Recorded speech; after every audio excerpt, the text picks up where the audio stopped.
شروع اللہ کے نام سے جو رحمان و رحیم ہے۔ تعریف اللہ کے لیے ہے جس نے اپنے بندے پر یہ کتاب نازل کی اور اس میں کوئی ٹیڑھ نہ رکھی، ٹھیک ٹھیک سیدھی بات کہنے والی کتاب، تاکہ وہ لوگوں کو خدا کے سخت عذاب سے خبردار کر دے اور ایمان لا کر نیک عمل کرنے والوں کو خوشخبری دے دے کہ ان کے لیے اچھا اجر ہے جس میں وہ ہمیشہ رہیں گے، اور ان لوگوں کو ڈرا دے جو کہتے ہیں کہ اللہ نے کسی کو بیٹا بنایا ہے۔ اس بات کا نہ انہیں کوئی علم ہے اور نہ ان کے باپ دادا کو تھا۔ بڑی بات ہے جو ان کے منہ سے نکلتی ہے، وہ محض جھوٹ بکتے ہیں۔ اچھا تو اے محمد، شاید تم ان کے پیچھے غم کے مارے اپنی جان کھو دینے والے ہو اگر یہ اس تعلیم پر ایمان نہ لائے۔ واقعہ یہ ہے کہ یہ جو کچھ سر و سامان بھی زمین پر ہے، اس کو ہم نے زمین کی زینت بنایا ہے تاکہ ان لوگوں کو آزمائیں ان میں کون بہتر عمل کرنے والا ہے۔ آخر کار اس سب کو ہم ایک چٹیل میدان بنا دینے والے ہیں۔ کیا تم سمجھتے ہو کہ غار اور کتبے والے ہماری کوئی بڑی عجیب نشانیوں میں سے تھے؟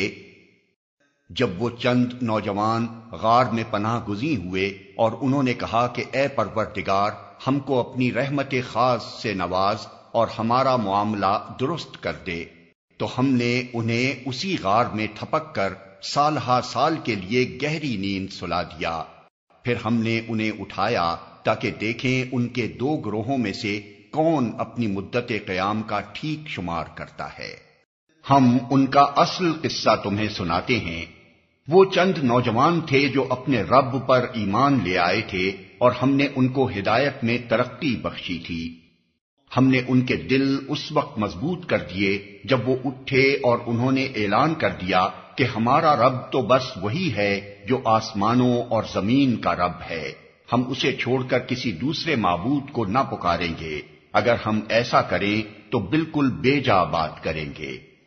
پھر انہوں نے آپس میں ایک دوسرے سے کہا، یہ ہماری قوم تو رب کائنات کو چھوڑ کر دوسرے خدا بنا بیٹھی ہے، یہ لوگ ان کے معبود ہونے پر کوئی واضح دلیل کیوں نہیں لاتے؟ آخر اس شخص سے بڑا ظالم اور کون ہو سکتا ہے جو اللہ پر جھوٹ باندھے؟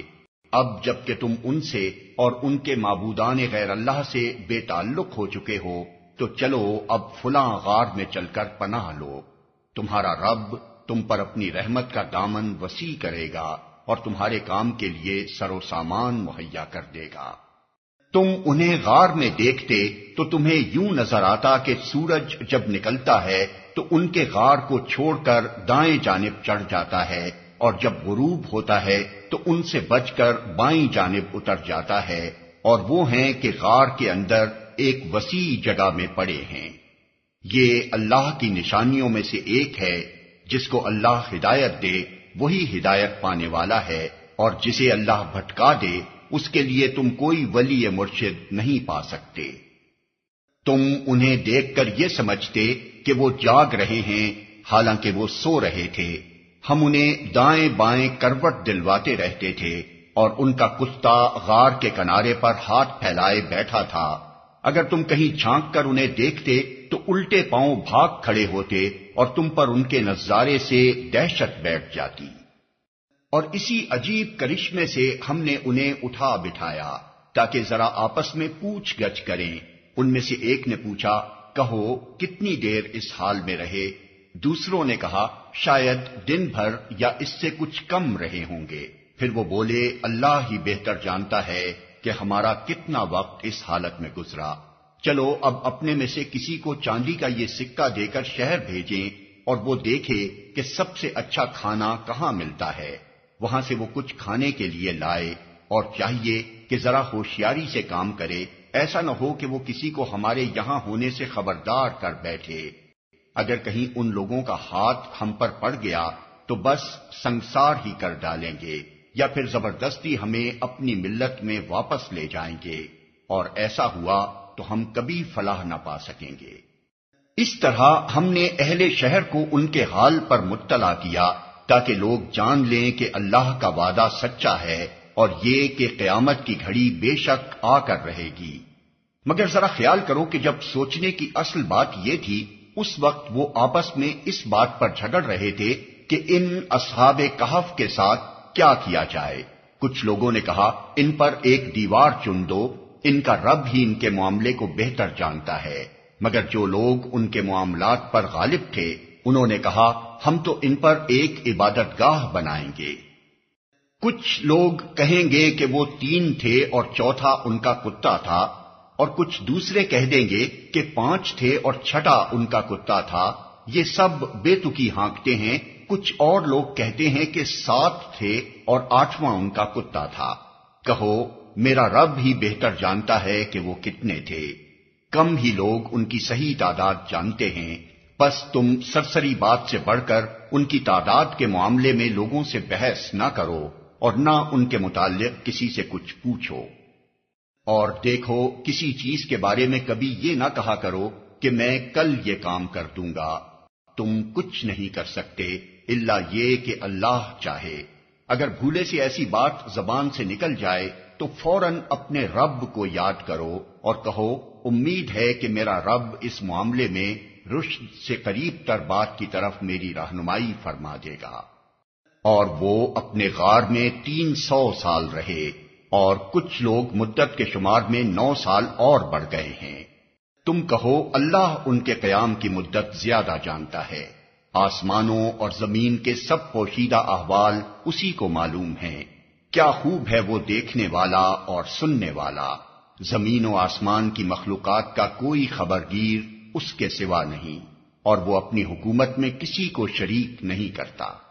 اے نبی، تمہارے رب کی کتاب میں سے جو کچھ تم پر وحی کیا گیا ہے اسے جوں کا توں سنا دو، کوئی اس کے فرمودات کو بدل دینے کا مجاز نہیں ہے، اور اگر تم کسی کی خاطر اس میں رد و بدل کرو گے تو اس سے بچ کر بھاگنے کے لیے کوئی جائے پناہ نہ پاؤ گے۔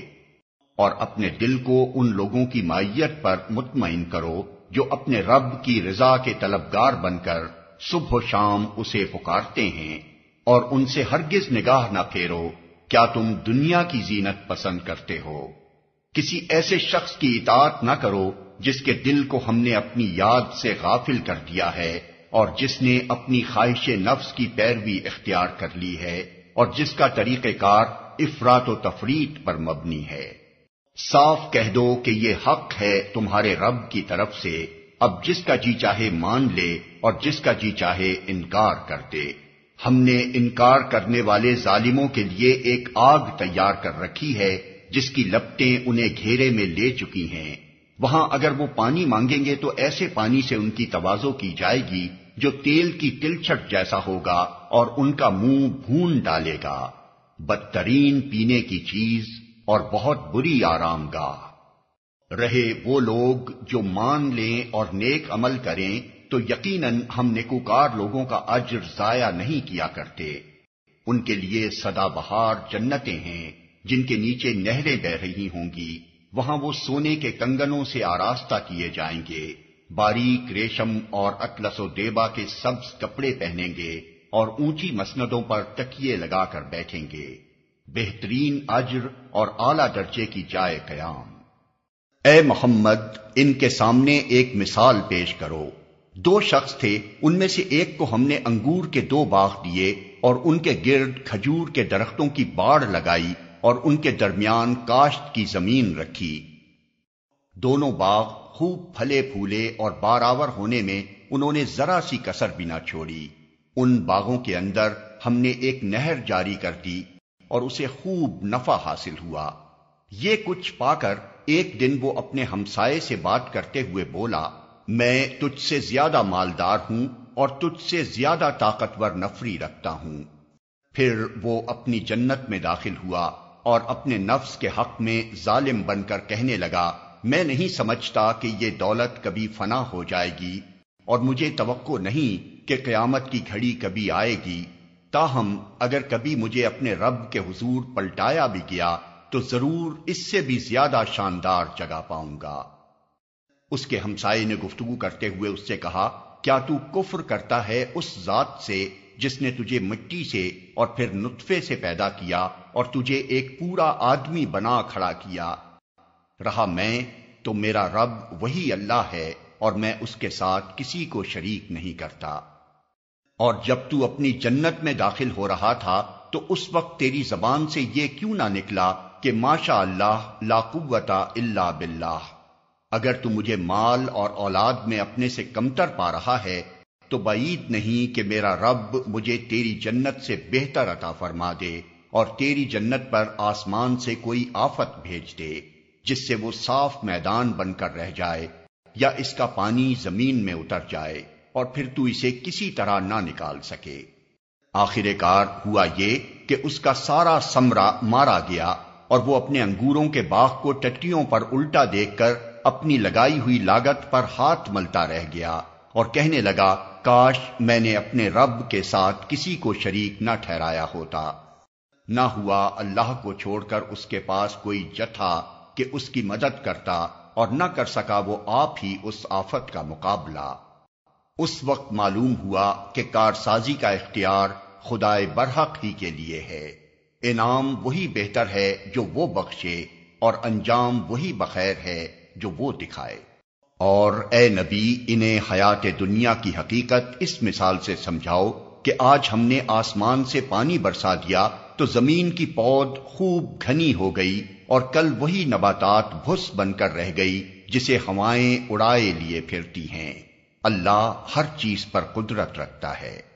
یہ مال اور یہ اولاد محض دنیاوی زندگی کی ایک ہنگامی آرائش ہے، اصل میں تو باقی رہ جانے والی نیکیاں ہی تیرے رب کے نزدیک نتیجے کے لحاظ سے بہتر ہیں، اور انہی سے اچھی امیدیں وابستہ کی جا سکتی ہیں۔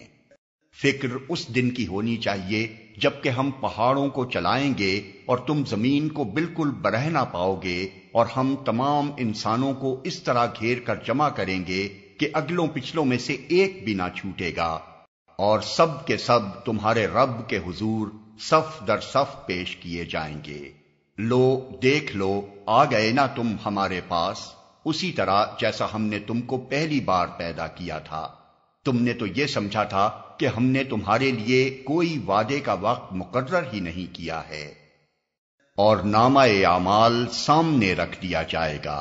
اس وقت تم دیکھو گے کہ مجرم لوگ اپنی کتاب زندگی کے اندراجات سے ڈر رہے ہوں گے اور کہہ رہے ہوں گے کہ ہائے ہماری کمبختی، یہ کیسی کتاب ہے کہ ہماری کوئی چھوٹی بڑی حرکت ایسی نہیں رہی جو اس میں درج نہ ہو گئی ہو۔ جو کچھ انہوں نے کیا تھا وہ سب اپنے سامنے حاضر پائیں گے، اور تیرا رب کسی پر ذرا ظلم نہ کرے گا۔ یاد کرو جب ہم نے فرشتوں سے کہا کہ آدم کو سجدہ کرو تو انہوں نے سجدہ کیا، مگر ابلیس نے نہ کیا، وہ جنوں میں سے تھا، اس لیے اپنے رب کے حکم کی اطاعت سے نکل گیا۔ اب کیا تم مجھے چھوڑ کر اس کو اور اس کی ذریت کو اپنا سرپرست بناتے ہو، حالانکہ وہ تمہارے دشمن ہیں؟ بڑا ہی برا بدل ہے جسے ظالم لوگ اختیار کر رہے ہیں۔ میں نے آسمان و زمین پیدا کرتے وقت ان کو نہیں بلایا تھا، اور نہ خود ان کی اپنی تخلیق میں انہیں شریک کیا تھا۔ میرا یہ کام نہیں ہے کہ گمراہ کرنے والوں کو اپنا مددگار بنایا کروں۔ پھر کیا کریں گے یہ لوگ اس روز جبکہ ان کا رب ان سے کہے گا کہ پکارو اب ان ہستیوں کو جنہیں تم میرا شریک سمجھ بیٹھے تھے۔ یہ ان کو پکاریں گے مگر وہ ان کی مدد کو نہ آئیں گے، اور ہم ان کے درمیان ایک ہی ہلاکت کا گڑھا مشترک کر دیں گے۔ سارے مجرم اس روز آگ دیکھیں گے اور سمجھ لیں گے کہ اب انہیں اس میں گرنا ہے، اور وہ اس سے بچنے کے لیے کوئی جائے پناہ نہ پائیں گے۔ ہم نے اس قرآن میں لوگوں کو طرح طرح سے سمجھایا، مگر انسان بڑا ہی جھگڑالو واقع ہوا ہے۔ ان کے سامنے جب ہدایت آئی تو اسے ماننے اور اپنے رب کے حضور معافی چاہنے سے آخر ان کو کس چیز نے روک دیا؟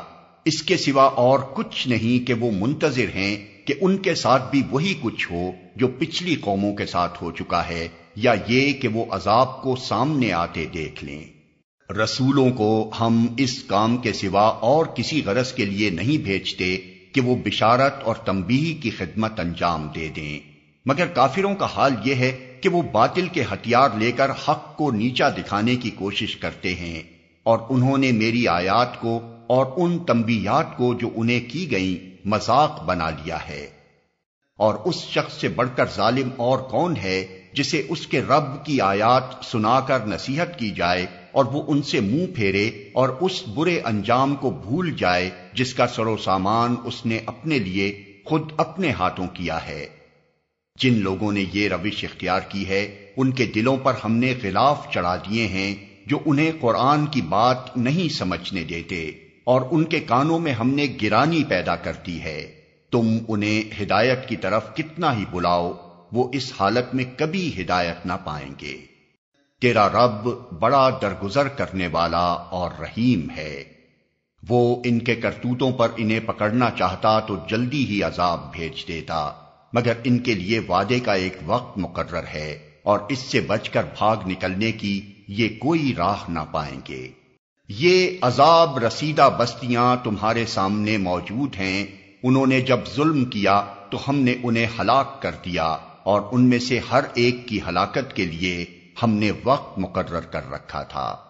ذرا ان کو وہ قصہ سناؤ جو موسیٰ کو پیش آیا تھا، جبکہ موسیٰ نے اپنے خادم سے کہا تھا کہ میں اپنا سفر ختم نہ کروں گا جب تک کہ دونوں دریاؤں کے سنگم پر نہ پہنچ جاؤں، ورنہ میں ایک زمانہ دراز تک چلتا ہی رہوں گا۔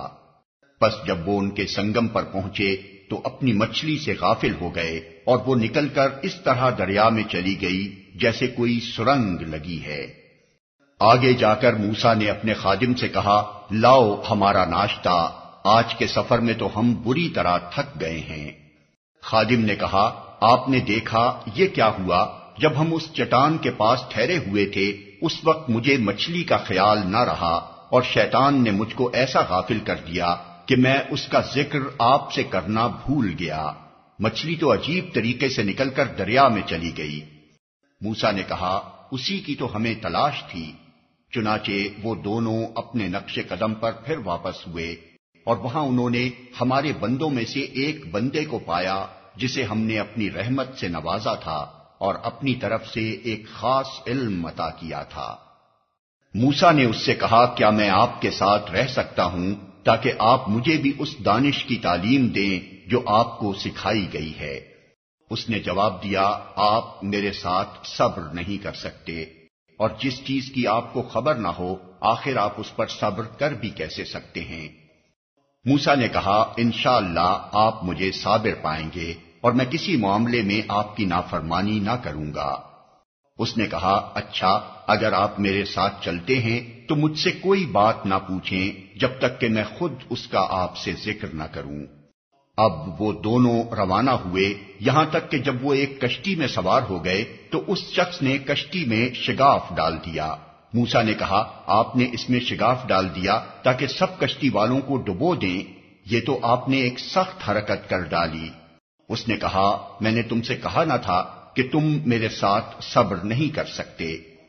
موسیٰ نے کہا، بھول چوک پر مجھے نہ پکڑیے، میرے معاملے میں آپ ذرا سختی سے کام نہ لیں۔ پھر وہ دونوں چلے یہاں تک کہ ان کو ایک لڑکا ملا اور اس شخص نے اسے قتل کر دیا۔ موسیٰ نے کہا، آپ نے ایک بے گناہ کی جان لے لی حالانکہ اس نے کسی کا خون نہ کیا تھا، یہ کام تو آپ نے بہت ہی برا کیا۔ اس نے کہا، میں نے تم سے کہا نہ تھا کہ تم میرے ساتھ صبر نہیں کر سکتے؟ موسیٰ نے کہا، اس کے بعد اگر میں آپ سے کچھ پوچھوں تو آپ مجھے ساتھ نہ رکھیں، لیجئے اب تو میری طرف سے آپ کو عذر مل گیا۔ پھر وہ آگے چلے یہاں تک کہ ایک بستی میں پہنچے اور وہاں کے لوگوں سے کھانا مانگا، مگر انہوں نے ان دونوں کی ضیافت سے انکار کر دیا۔ وہاں انہوں نے ایک دیوار دیکھی جو گرا چاہتی تھی، اس شخص نے اس دیوار کو پھر قائم کر دیا۔ موسیٰ نے کہا، اگر آپ چاہتے تو اس کام کی اجرت لے سکتے تھے۔ اس نے کہا، بس میرا تمہارا ساتھ ختم ہوا، اب میں تمہیں ان باتوں کی حقیقت بتاتا ہوں جن پر تم صبر نہ کر سکے۔ اس کشتی کا معاملہ یہ ہے کہ وہ چند غریب آدمیوں کی تھی جو دریا میں محنت مزدوری کرتے تھے۔ میں نے چاہا کہ اسے عیبدار کر دوں کیونکہ آگے ایک ایسے بادشاہ کا علاقہ تھا جو ہر کشتی کو زبردستی چھین لیتا تھا۔ رہا وہ لڑکا تو اس کے والدین مومن تھے، ہمیں اندیشہ ہوا کہ یہ لڑکا اپنی سرکشی اور کفر سے ان کو تنگ کرے گا، اس لیے ہم نے چاہا کہ ان کا رب اس کے بدلے ان کو ایسی اولاد دے جو اخلاق میں بھی اس سے بہتر ہو اور جس سے صلہ رحمی بھی زیادہ متوقع ہو۔ اور اس دیوار کا معاملہ یہ ہے کہ یہ 2 یتیم لڑکوں کی ہے جو اس شہر میں رہتے ہیں۔ اس دیوار کے نیچے ان بچوں کے لیے ایک خزانہ مدفون ہے اور ان کا باپ ایک نیک آدمی تھا، اس لیے تمہارے رب نے چاہا کہ یہ دونوں بچے بالغ ہوں اور اپنا خزانہ نکال لیں۔ یہ تمہارے رب کی رحمت کی بنا پر کیا گیا ہے، میں نے کچھ اپنے اختیار سے نہیں کر دیا ہے۔ یہ ہے حقیقت ان باتوں کی جن پر تم صبر نہ کر سکے۔ اور اے محمد، یہ لوگ تم سے ذوالقرنین کے بارے میں پوچھتے ہیں، ان سے کہو میں اس کا کچھ حال تم کو سناتا ہوں۔ ہم نے اس کو زمین میں اقتدار عطا کر رکھا تھا اور اسے ہر قسم کے اسباب و وسائل بخشے تھے۔ اس نے پہلے مغرب کی طرف ایک مہم کا سر و سامان کیا، حتیٰ کہ جب وہ غروب آفتاب کی حد تک پہنچ گیا تو اس نے سورج کو ایک کالے پانی میں ڈوبتے دیکھا اور وہاں اسے ایک قوم ملی۔ ہم نے کہا اے ذوالقرنین، تجھے یہ مقدرت بھی حاصل ہے کہ ان کو تکلیف پہنچائے اور یہ بھی کہ ان کے ساتھ نیک رویہ اختیار کرے۔ اس نے کہا جو ان میں سے ظلم کرے گا ہم اس کو سزا دیں گے، پھر وہ اپنے رب کی طرف پلٹایا جائے گا اور وہ اسے اور زیادہ سخت عذاب دے گا، اور جو ان میں سے ایمان لائے گا اور نیک عمل کرے گا اس کے لیے اچھی جزا ہے اور ہم اس کو نرم احکام دیں گے۔ پھر اس نے ایک دوسری مہم کی تیاری کی، یہاں تک کہ طلوع آفتاب کی حد تک جا پہنچا۔ وہاں اس نے دیکھا کہ سورج ایک ایسی قوم پر طلوع ہو رہا ہے جس کے لیے دھوپ سے بچنے کا کوئی سامان ہم نے نہیں کیا ہے۔ یہ حال تھا ان کا، اور ذوالقرنین کے پاس جو کچھ تھا اسے ہم جانتے تھے۔ پھر اس نے ایک اور مہم کا سامان کیا، یہاں تک کہ جب 2 پہاڑوں کے درمیان پہنچا تو اسے ان کے پاس ایک قوم ملی جو مشکل ہی سے کوئی بات سمجھتی تھی۔ ان لوگوں نے کہا کہ اے ذوالقرنین، یاجوج اور ماجوج اس سرزمین میں فساد پھیلاتے ہیں، تو کیا ہم تجھے کوئی ٹیکس اس کام کے لیے دیں کہ تو ہمارے اور ان کے درمیان ایک بند تعمیر کر دے؟ اس نے کہا جو کچھ میرے رب نے مجھے دے رکھا ہے وہ بہت ہے، تم بس محنت سے میری مدد کرو، میں تمہارے اور ان کے درمیان بند بنائے دیتا ہوں۔ مجھے لوہے کی چادریں لا کر دو۔ آخر جب دونوں پہاڑوں کے درمیانی خلا کو اس نے پاٹ دیا تو لوگوں سے کہا اب آگ دہکاؤ، حتیٰ کہ جب یہ آہنی دیوار بالکل آگ کی طرح سرخ ہو گئی تو اس نے کہا لاؤ اب میں اس پر پگھلا ہوا تانبا اونڈیلوں گا۔ یہ بند ایسا تھا کہ یاجوج و ماجوج اس پر چڑھ کر بھی نہ آ سکتے تھے اور اس میں نقب لگانا ان کے لیے اور بھی مشکل تھا۔ ذوالقرنین نے کہا یہ میرے رب کی رحمت ہے، مگر جب میرے رب کے وعدے کا وقت آئے گا تو وہ اس کو پیوند خاک کر دے گا، اور میرے رب کا وعدہ برحق ہے۔ اور اس روز ہم لوگوں کو چھوڑ دیں گے کہ سمندر کی موجوں کی طرح ایک دوسرے سے گتھم گتھا ہوں، اور سور پھونکا جائے گا اور ہم سب انسانوں کو ایک ساتھ جمع کریں گے، اور وہ دن ہوگا جب ہم جہنم کو کافروں کے سامنے لائیں گے، ان کافروں کے سامنے جو میری نصیحت کی طرف سے اندھے بنے ہوئے تھے اور کچھ سننے کے لیے تیار ہی نہ تھے۔ تو کیا یہ لوگ جنہوں نے کفر اختیار کیا ہے یہ خیال رکھتے ہیں کہ مجھے چھوڑ کر میرے بندوں کو اپنا کارساز بنا لیں؟ ہم نے ایسے کافروں کی ضیافت کے لیے جہنم تیار کر رکھی ہے۔ اے محمد، ان سے کہو کیا ہم تمہیں بتائیں کہ اپنے اعمال میں سب سے زیادہ ناکام و نامراد لوگ کون ہیں؟ وہ کہ دنیا کی زندگی میں جن کی ساری سعی و جہد راہ راست سے بھٹکی رہی اور وہ سمجھتے رہے کہ وہ سب کچھ ٹھیک کر رہے ہیں۔ یہ وہ لوگ ہیں جنہوں نے اپنے رب کی آیات کو ماننے سے انکار کیا اور اس کے حضور پیشی کا یقین نہ کیا، اس لیے ان کے سارے اعمال ضائع ہو گئے۔ قیامت کے روز ہم انہیں کوئی وزن نہ دیں گے۔ ان کی جزا جہنم ہے، اس کفر کے بدلے جو انہوں نے کیا اور اس مذاق کی پاداش میں جو وہ میری آیات اور میرے رسولوں کے ساتھ کرتے رہے۔ البتہ وہ لوگ جو ایمان لائے اور جنہوں نے نیک عمل کیے ان کی میزبانی کے لیے فردوس کے باغ ہوں گے جن میں وہ ہمیشہ رہیں گے، اور کبھی اس جگہ سے نکل کر کہیں جانے کو ان کا جی نہ چاہے گا۔ اے محمد کہو کہ اگر سمندر میرے رب کی باتیں لکھنے کے لیے روشنائی بن جائے تو وہ ختم ہو جائے مگر میرے رب کی باتیں ختم نہ ہوں، بلکہ اگر اتنی ہی روشنائی ہم اور لے آئیں تو وہ بھی کفایت نہ کرے۔ اے محمد کہو کہ میں تو ایک انسان ہوں تم ہی جیسا، میری طرف وحی کی جاتی ہے کہ تمہارا خدا بس ایک ہی خدا ہے، پس جو کوئی اپنے رب کی ملاقات کا امیدوار ہو اسے چاہیے کہ نیک عمل کرے اور بندگی میں اپنے رب کے ساتھ کسی اور کو شریک نہ کرے۔